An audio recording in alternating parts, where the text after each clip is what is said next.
I can write a book about my life here on Lanai. Lanai is to me, is a wonderful place to live because I think I spent the best years of my life here on Lanai.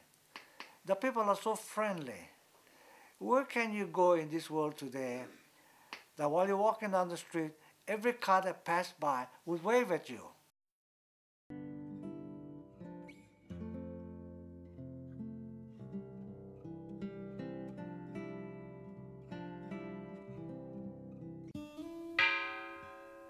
My name is Noboru Oyama. I was born on January 16, 1922, Wailuku, Maui. Came to Lanai in February of 1925. My full name is Setsuyo Takahama, and I've been nicknamed Sally by the doctors that I worked for because the nurses had a difficult time pronouncing it. Yes. So I was christened with holy water, like you said, the distilled water. And I've been named since then as Sally. My name is, my first name is Fusai, and Alice is my given name. Yes. And my maiden name was Honda, Honda. And then I married Masao Nobue. I was born March 1st, 1917. Oh my. So I'm 93 years old. Auntie. Namotsu Takahama, born November 18, 1926, Lanai City, Lanai. Wow. You must have been one of the early babies born on Lanai, I think. I guess so. Oh, my name is Genji Miyamoto. Aye. Yeah. When were you born? Oh, February 19, 1926. And where? In Lahaina. Toshiko and Larry here. Aye. What was your maiden name before you got married? Okama. Okama. Ah. Were you born on Lanai? No. Where were you born? Lahaina. My name is Kosei Higa. I was born on Molokai in March 28, 1926. After my birth, my parents moved to Lanai. So my brothers and sisters that are younger than I am were all born on Lanai. It was at the Great Depression. So my father in Honolulu was a carpenter, and the construction business was very bad. He had a friend, some friend of his had a son, no, daughter living on Lanai on a plantation. The husband was a supervisor or something. They said, oh yeah, tell them if they move to Lanai, we'll do something for them. I came here in 1946, yeah, in June 1946. And I figured, better condition, working condition here than sugarcane. Was the pay better as well on Lanai, or? Oh yes, much better. We cannot compare sugarcane and pineapple. Do you remember how old you were when you came to Lanai? I was 2. Ah, so 1926 basically. The plantation was just opening up? Yeah. Yes, wow. I really don't know what my father was involved in Molokai, but I presume he was in agriculture. But it wasn't that profitable, so he moved the entire family over to Lanai. And on Lanai, he was considered a luna. A luna is a boss of so many workers. Tell me about a typical day when you were young. What was it like? You got to get up, go what? Of course, we have to get up early and then go to walk up there with all the kids. You know, we used to join all the children and we used to walk up to school and then we used to go to Japanese school after. And where was the Japanese school? The Japanese school was, you see, under the Union Church, under there was the Japanese church and on top was the Buddhist church. So you had to walk from home down by Stable Camp, Block 19. That's right, Stable Camp. Up to Keali. Koile for school, barefoot. Wow. Huh. No shoes. Yeah. The only time we wore short shoes was on May Day program. And they were very uncomfortable. You know, she was saying that when she used to go to school up there by the golf course, Cavendish, I used to go up there too. I was older than her, but barefooted. And you know what? Going up there, you know the line of trees? There's a road when they're walking barefoot. The earthworms coming up, loaded. Then we're gonna tiptoe on up. At school, I wasn't the intellectual type, you know, I was just the average student. I liked my sports, so I used to go out for baseball, basketball, football. We didn't have a regular football, we had barefoot football. The only reason why I liked my sport was because we get to travel to different islands to compete. And that really turned me on, and that's why I was out for sports. And those teachers were mean those days. Oh, yeah. Yeah. Oh. You know, me and my friend, you know, we eating underneath the mat, you know, the Japanese mat, cover ourselves. And we're giggling now. You know that ruler, that quarter-inch ruler on the lake we taught last night? If you swear, come here, boy. Soap in a mouth. So we behave ourselves. I am a good boy. We had one teacher all day long, you know. No changing of subjects, except if the teachers wanted to change the subject. Of course, we learned geography, arithmetic. History was hardly taught, you know. Physical education was non-existent at that time. Of course, the teachers were very strict. Oh my goodness. They had the right to spank you, not like today. Yeah. Some of my teachers would go to jail if their conduct were like in the 20s and 30s. Yeah. You know, we didn't have high school in this island.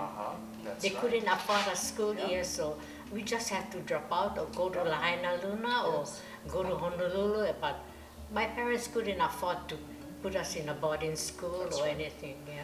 The Japanese school was set up at the temple, Buddhist temple. And being Japanese, it was embarrassing if you didn't go to Japanese school. I don't think they had kindergarten. We started from first grade. So we had to get up there, to the school at 6 o'clock in the morning. Starts at 6 for an hour. Then we have to go to English school at 8 o'clock. And then on Saturdays, we didn't have a day off. We had to go back to school, in Japanese school that is, and we had a sewing and whatever craft we needed. And on Sundays, of course, we just have to go to church, regardless, up and early. And in Japanese school, I did a lot of mischievous things because I just hated Japanese school. All the other people didn't have to attend. But all the Japanese had to attend. We were forced to go to school, on Saturdays especially. And I just hated it. So I was Mr. Trouble in Japanese school, really. But school was fun to me because all the people were so nice. You know, my classmates, we all got together. We hardly had any fights. The original Hongwanji was built by volunteer carpenters, mostly Japanese people, built in 1925. Almost all of the population, Japanese population on Lanai were Buddhist members. When the Japanese school was there underneath the church, I was about, when I started to act about it, I must have been about 10 or 11, and there was this family called the Kodanis. They were very talented, and of course he had relatives like the Hiryus and Yamadas, but Mr. Kodani was the official entertainer there, and he asked me to dance because I didn't know because my family had so many girls, and so I danced. I think about 10, and we would dance. And his wife and auntie used to teach us all these Japanese dances, and they furnished us with the kimonos. And we went once to Maui on the Na'ia. Oh, I got sick so badly. But then we entertained there, and then of course we have like Japanese, the emperor's birthday and all that. And we had this shibai. So see, when we grew up, Mm-hmm. we all thought shibai meant kind of like Oh, bulai. yes, right. But so tell me, what was the shibai? It was like A theater. it was theater. Mm-hmm. Now, what did your father do here on Lanai? Well, before he came to Lanai, I mean, he was in Lahaina, Keali camp. Then he came as a carpenter here himself to build the Honganji church on Lanai Aye, with some other laborers. yes. It's a two-story building now. And I guess they put everything up, the roof and all. And then they built a small little room. It's a Japanese language school.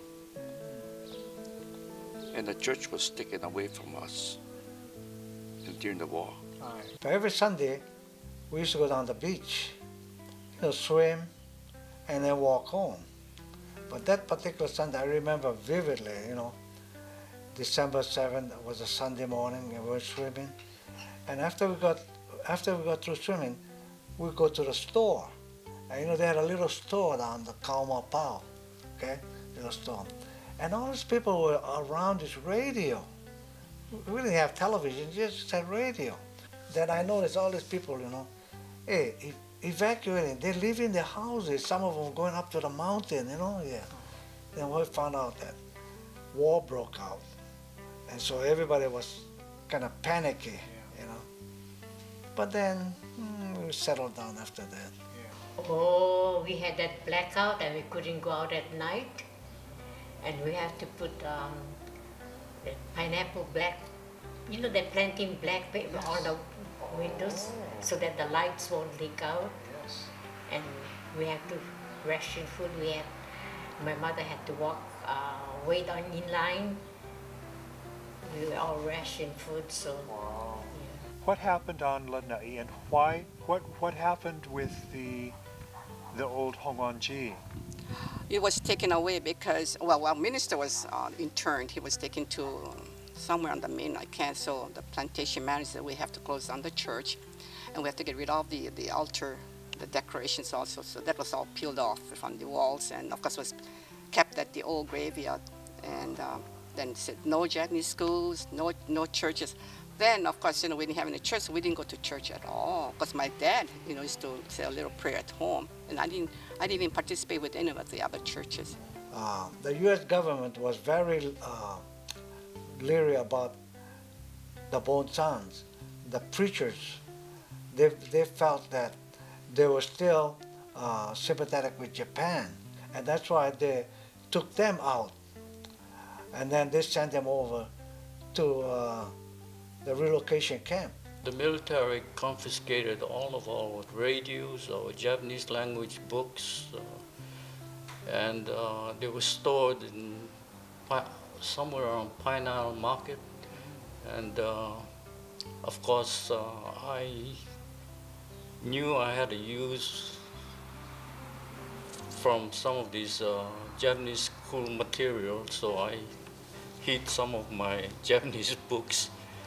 And it sure came in handy. When I went in the army, I had to write letters home for myself. And in fact, some of my friends asked me to write letters to their parents for them. I know the coach's family, the father was concentrated right away, and the mother had to take the three or four or five kids by herself to the concentration camp.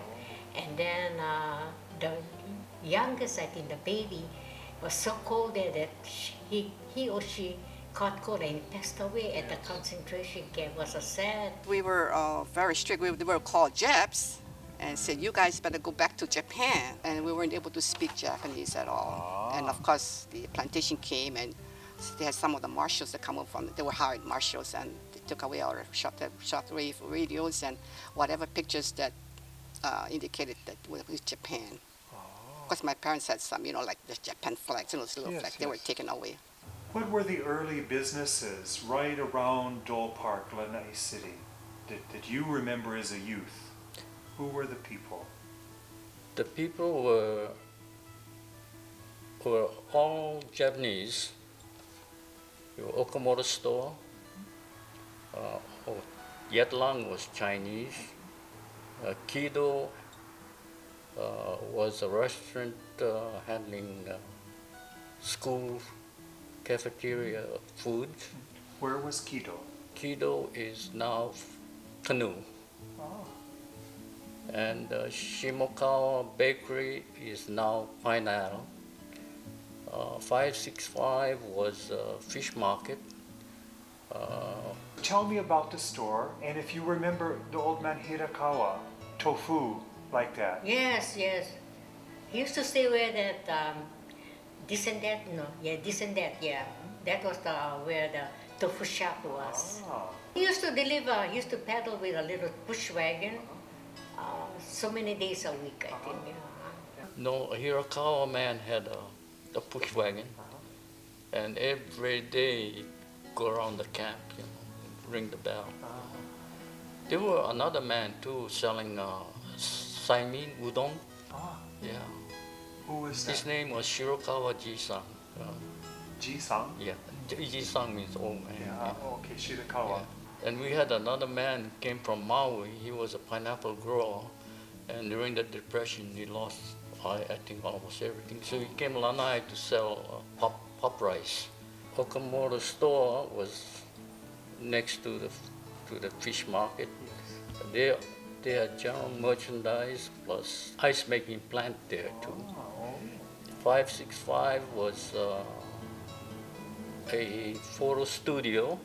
Really? Yeah, that building consisted of the photo studio and a drugstore run by Mr. Hasegawa, who was the camp boss on the plantation. And the police station was there, of course. So like where... And the theater still exists. And the old theater had a concession run by Mr. and Mrs. Sawada. The present Kathleen Cook real estate office was a barber shop in the front and a pool hall in the back. Akira? Akita? Akiyama was the barber. And Emerald Jewelry came later, about 1934, somewhere around there. And of course, that laundrette came much later on in the 50s. Okay. When your house was first built, you folks had community furo. Community furo So let's and describe. toilet. In fact, they even had a wash house there, laundry room, and they had this wood burning stove, for the laundry. And of course, one of us have to go early because there were about 8, I think, tubs to wash. So we would go early in the morning, put one of those tubs for our parents to go over and scrub them with hand, no washing machine those days, and then we boil this hot water in a tub, and that's where we soak it in there, and then of course we wring and hang it. Then there were clotheslines there too, so we had to do that. And of course the bath that was there was like the women on one side and the men on one side. Of course there were boys speaking underneath and all that. At one time, my father and my mother took care of the bathroom. The furo is a public bath. In your And- block. Yeah, in our block. They have to build a fire in time to heat up the water so the workers would have, hot water to bathe in. And we used to do that. And that's a chore. We have to clean the tub after they get through, clean the whole furo and the floors, with brushes and soap, And that was a chore. But we all have to do that to help the entire family. And we're not the only one, because everybody else around the neighborhood was doing the same thing, to provide extra income. As soon as we get there, of course we undress them, and we're talking to it like, in Japanese now they have their own saying or the hot bath, and then we just scrub us out talking to the guys, to our friends, and then as soon as we wash them, we would all jump into the tub and star in there for 20 minutes or so, and they get out, we wipe and go out, and they had a swing outside. So before we go home, we're on that swing. Of course, we get messy again. That was fun days. Yeah. So all of you had jobs to do even when you were young. Yeah.